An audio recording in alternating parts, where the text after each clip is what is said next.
Hello folks, Red Rider 06 here, and today I've got something a little bit more interesting for you today.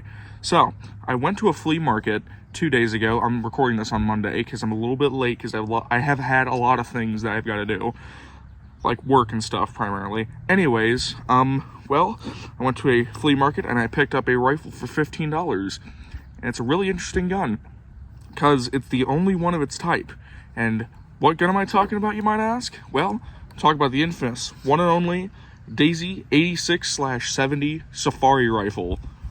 Oh man, this thing is clean. But first, I gotta throw in that explanation for you so you get a little bit of a backstory behind it. The Daisy 86/70 Safari Rifle is a very peculiar gun, especially for its time. Back in its day, I would consider it to be a black sheep compared to the rest of the lineup, like the Model 21. Except the Model 21 was cancelled due to the fact that it wasn't a very popular gun, and now they sell for $1 million bajillion on eBay. The biggest problem facing this gun specifically is one singular problem. There's not a lot of information regarding this gun online. But you sit there in your little seat because I'm not done, because I'm about to spread some knowledge. So what do I know about this gun? I mean, it's not a lot, but I do know a few things. The Daisy 86/70 Safari Rifle was produced from 1971 all the way to 1976, which congratulations to this rifle because it has a better life expectancy of 5 years compared to other countries. The rifle came in only 2 boxes, which are this one and this one.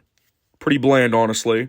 It was also sold alongside the Red Rider carbine at one point, but at this point, Red Rider is basically just a subsidiary that watches everything else in the lineup turn to dust. These rifles also had a loading door, or at least they would have one, but for some reason they're really hard to find with them. Alright, so, this rifle was produced only in the 1970s, didn't even make it to the 80s actually. It is the only one of its type that Daisy ever produced. It was kind of an experimental gun, per se, because of how different it is from any Daisy rifle of that era. So, distinct features, let's see. Number one, the tip. They did not have this tip similar to this until, most of the time, these guns were just not really like this. They weren't like this until, the late 1970s, whenever the 1938Bs and 105Bs came out, where it did not have that bottle cap design on the front. Number two, loading door. The loading door's gone whenever I found it, but most of the ones are missing a loading door. Anyways, this thing has a loading door, which means that it has the internal magazine, and you don't have the bottle cap twist top like the Lightning loader build, which implies that it's ahead of its time. Obviously, it's obviously ahead of its time because this trapdoor piece would be flagshipped on mostly every single low budget. Not really low budget, just like cheap Daisy airguns. Affordable Daisy airguns would probably be a better word for it. Number three would be this piece right here. Now, if you know the location of this piece, this is the catch piece. This is the small piece of metal that would catch the internal spring mechanism and would keep it still in place. So they decided to go the 1920s and 10s route and decided to modify that hammer piece into a standard iron sight, which I find rather interesting. Another key interesting feature is the hand engravement. I don't know if you can see it on this side, but you can see it pretty well on this side. You can see of how it's got that fake engravement print on it, so you can see. I mean, it was pretty popular back in the 1970s for Daisy to do fake engraving on the sides of these guns. The Model 25 is probably the most infamous one during the 60s and 70s to have some form of imprint or picture located on the side of the receiver.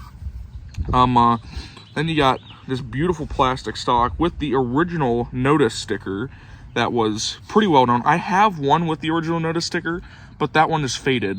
So this one is pretty good, I have to say. But yeah, let me read that for you if you don't know what that is. The literature closed in the package with this Daisy product contains important information.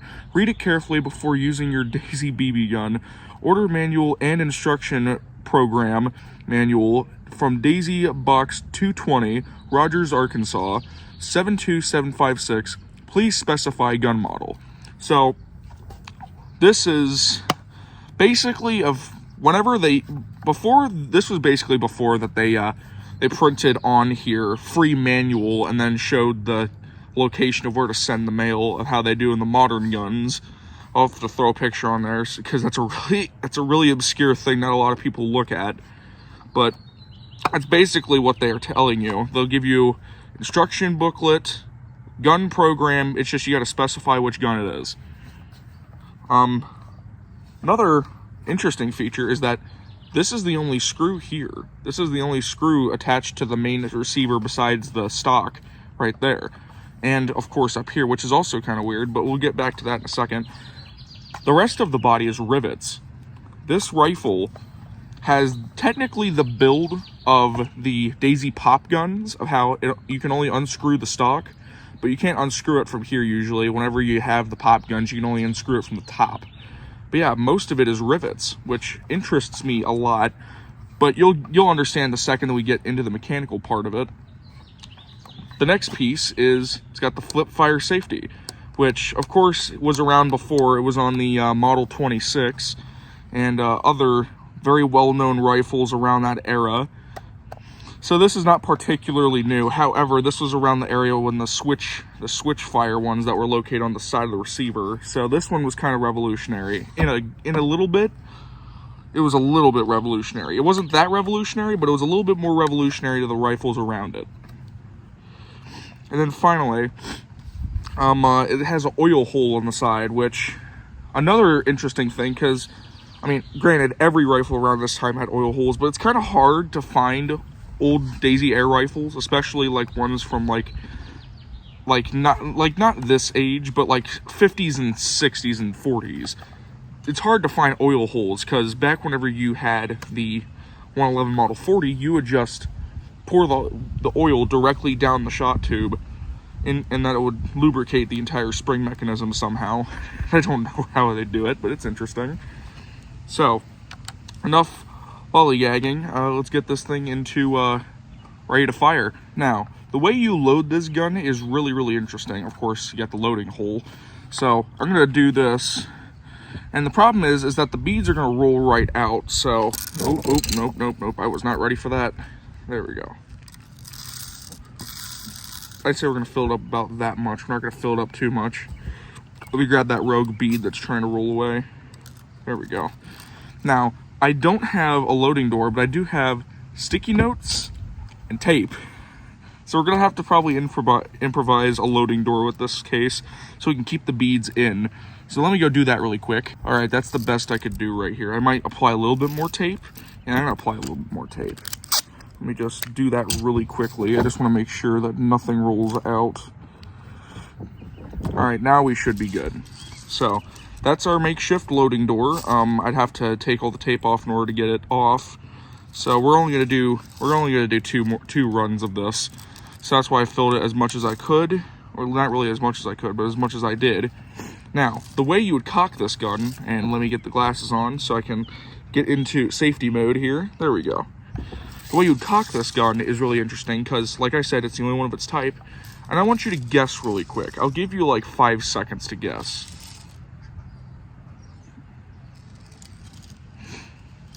Alright, so the way that this rifle cocks is you would pull it up from here.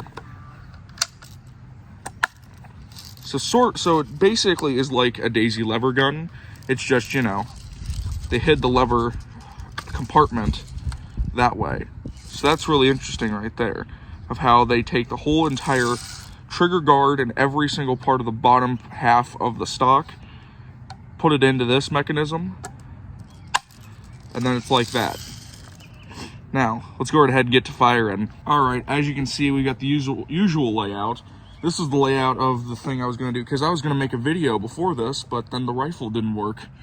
So I got to get that figured out so I can get that video out on a correct time. So that's also why it took so long.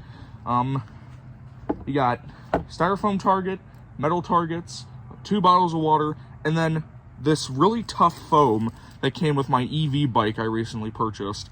So we're going to test to see how tough that piece of styrofoam is. As a matter of fact, I think we're going to go right ahead and fire at it right now. All right. So, just for reference, styrofoam piece on top. All right. 3, 2, 1, Oh, geez. Never again. I think it ricocheted, shot me, and hit me in the arm. But thank goodness that the ricochet was not that hard. It didn't even hurt that bad, honestly. So we're gonna go right ahead and take that off the playing field. We're gonna go right ahead and take that off the playing field. That was my mistake. I just wanted to see if it would hit it. But I will bring it up really quick to see how bad it went through. All right, as you can see, here's that firm block of styrofoam. As you can see, I cannot tear through it. That's how firm it is. Like, that's firm right there. And there's the little dent right there before it came and ricocheted and hit me in the shoulder. But it didn't, I don't think it left any permanent mark because I don't see a mark on here. I just felt it and it didn't really hurt. It didn't even hurt that bad, I'm gonna be honest. The second it hit it, it just ricocheted back and it didn't really hurt that bad. Thank goodness it did not hit my eyes, which is why I wear the eye protection. So we're all good. Yeah, I was gonna toss that in the garbage, but I didn't make it in the garbage. Okay. Let me go do something really quick and then I'll get back to our regularly scheduled Airgun unboxing. Not really unboxing, but still. But yeah, that was really interesting. I'm actually befuddled I got hit. Although, it could have been much worse. So, I'm happy that it at least hit a part of my body, which I know well it wouldn't hurt on. That's not the first time I've actually gotten ricochet, actually. I remember I was firing probably about a year ago, and I think it hit the plastic, and that ricocheted, and it hit me right in the side of my foot. But it didn't hurt that bad because it ricocheted back. So, all right, enough of my speaking and all that. Okay, we're already cocked and loaded. Okay, got on safe. We're gonna hit a bottle of water for once, folks. I feel like hitting that piece of styrofoam was probably the biggest mistake of this entire video, besides not getting it out on time. All right. I'm firing at the one that's to the farthest out over here. All right, 3, 2, 1. It hit it with a thump. I don't see any water leaking out though. Let me go double check, see if it made a dent. I do feel water. Oh, it hit right here. There's a little bit of, there's some form of rupture inside the container right here that's underneath the water. Let's see if I can take off the seal and see how bad that dent is. Come on.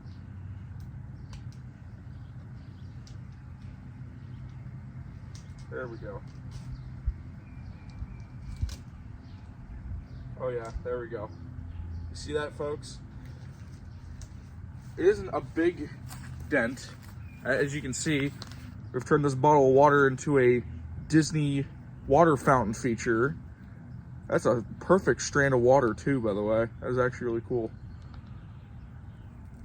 All right, well, I'm gonna let it stop peeing. Let's get back to it. Let me just go put this back, of course. All right, got glasses on, got the rifle again.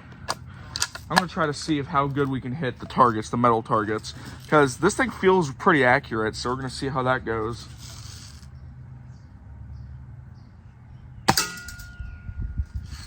That one's gonna be a no-go.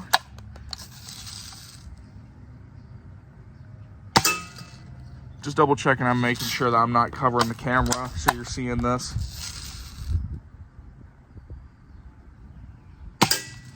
That ain't gonna hit.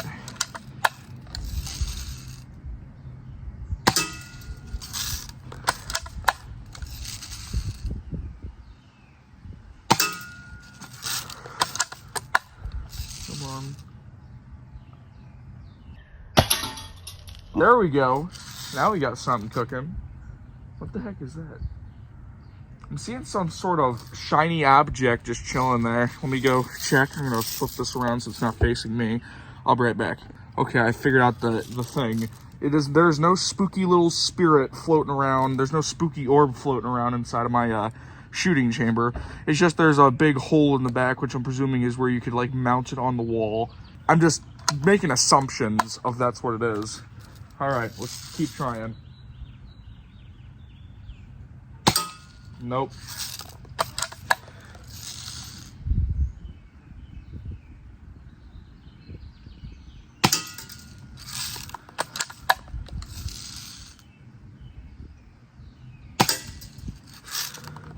But you gotta admit, this rifle's got a pretty good kick.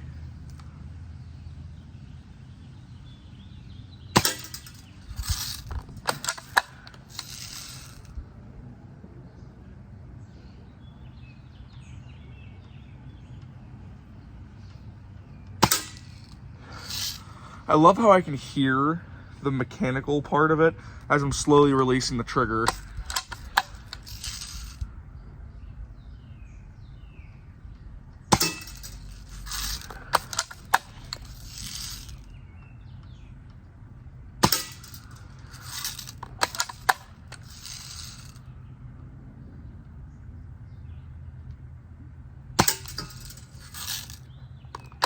There was a fly getting on me. That was a little bit weird.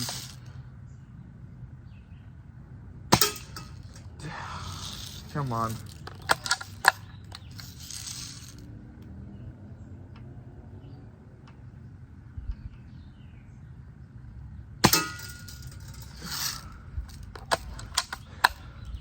Word of advice for anyone at home: get the ones where they go down whenever you shoot them. Because this one's a pain, I swear. That was my fault. I accidentally squeezed the trigger a little bit too soon.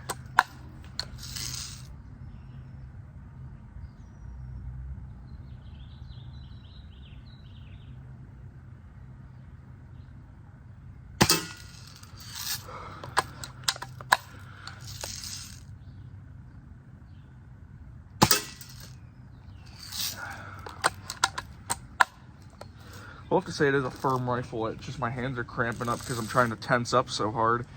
Try to keep the rifle straight.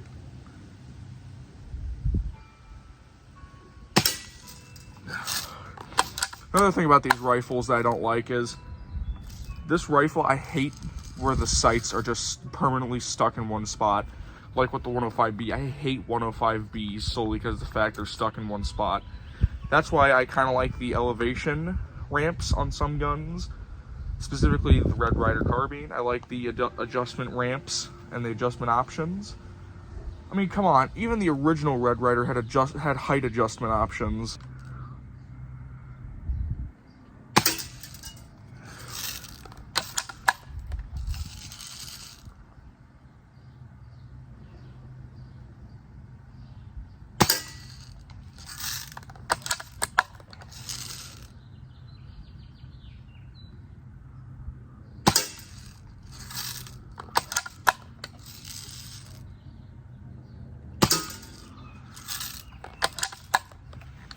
The weirdest thing I don't like about this is that I can't literally grab onto something whenever I'm cocking it beside the bottom. That's the only thing I can grab onto, because usually I'm used to having a lever that I could just cock forward, so this is a little bit weird. Hey, I got something. I finally got something. That's good.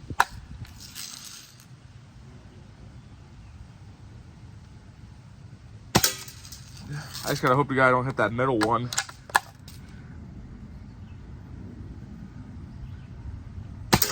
Hey, there we go. So now the biggest and scariest risk of the target is down. Now we just gotta get the other big one.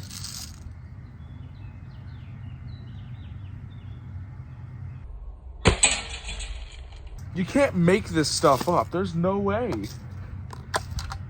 gonna try to hit that other bottle of water because I'm feeding for something that's other than just the metal targets.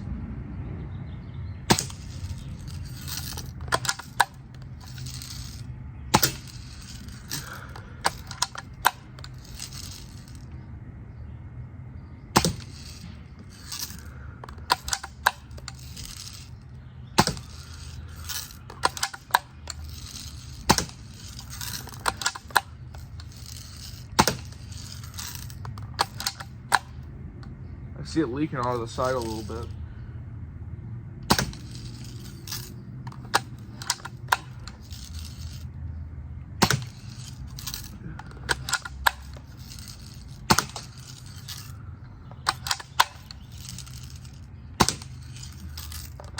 They're both bleeding water pretty bad.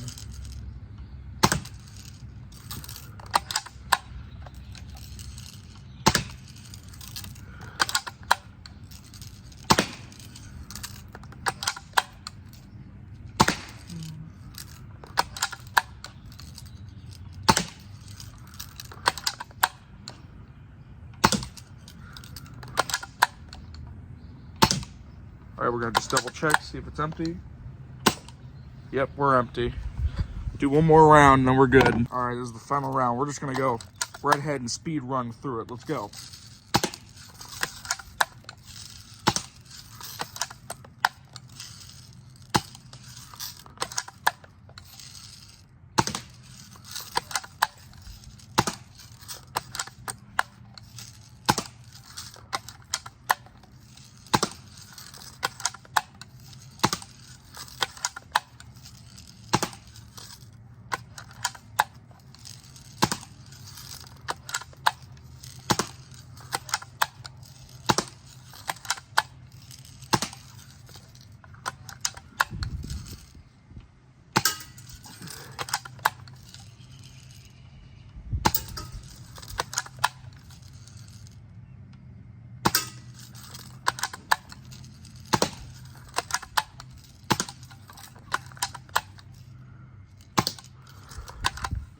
Whew.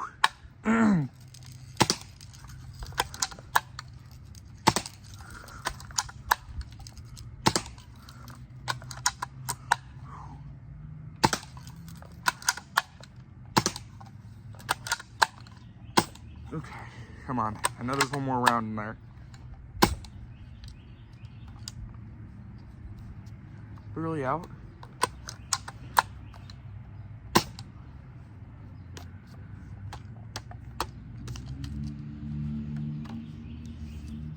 I'm hearing a bead. Just hold up.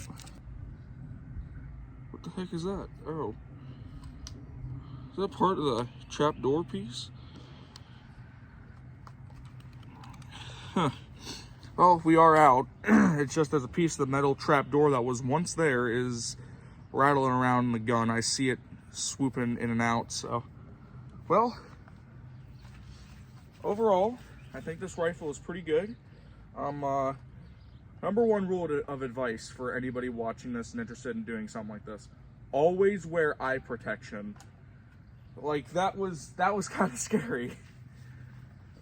I don't think my shoulder's in any pain. I don't think there's any welts or anything, because it didn't hit me that hard. Yeah, there's no welts or any pain. It didn't hit me that hard. I'm used to getting shots in this shoulder or this shoulder. Either shoulder I'm used to getting shots in, so I've felt worse. It kind of felt a little bit worse, but it didn't really feel that bad. But yeah, I would advise you wear eye protection, because that could have easily gone directly into my eye. And you already know the saying goes of every old man. I mean, come on, everybody. We might as well say it. You'll shoot your eye out, kid. Anyways, this rifle, I'm going to give this a 9 out of 10. This is a fantastic gun. It's flawless. It's clean. It's ahead of its time. It's experimental, basically. And the only issue I would have with this is if it broke. The only issue I'd have is if it broke. Because there's rivets on the main components that I would have to take apart. And I feel like this, considering, okay, there goes the glasses. Anyways, considering this mechanism is just so difficult and weird, it's kind of like how my Model 26, I have one and it used to work. It's just, the mechanism is just so weird and experimental. It just stopped working. Or it's because Daisy just implements plastic into literally everything during the 50s, 60s, and 70s. Yeah, I'm calling you out. Well, anyways, this is Red Rider 06. Signing out.